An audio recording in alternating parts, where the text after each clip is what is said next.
Okay, good morning. Atong tiwason tong part 1 nga video tong gikan sa may Don Bosco until sa may katong Summerville. Karon nanata sa may Genesisville Village sa Dibabaw dapit. So diring dapita na po'y flood wall sa Pika side. Medyo mas dako nun ta diri siya, mas lapad kaso na stock nga yuta. Di man sad siguro ni bag-o kay green man ang dahon. So possible ni turok nga na diha or mga tanom, mga sagbot.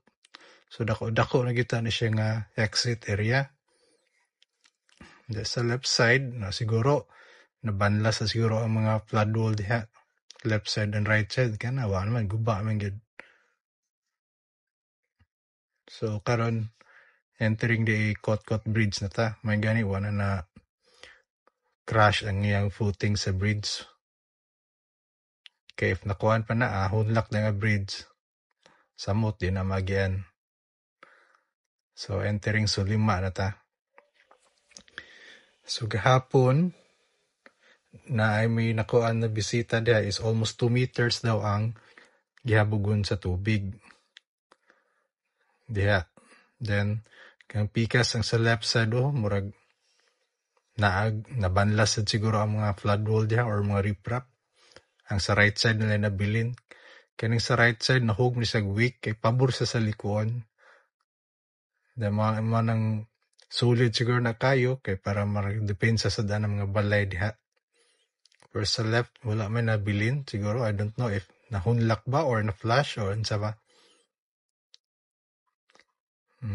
Baga ba siya nga flood walls sa pikas kana na may galing ko na nang lakaw da na nagatambay ng mga tao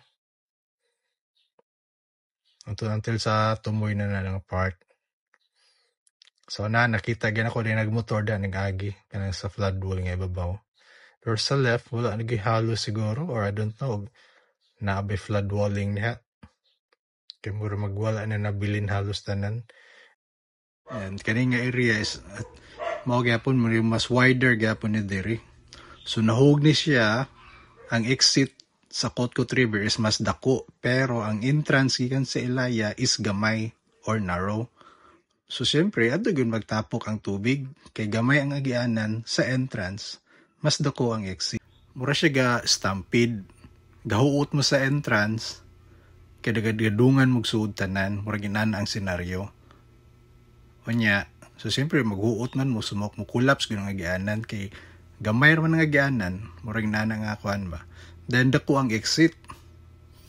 So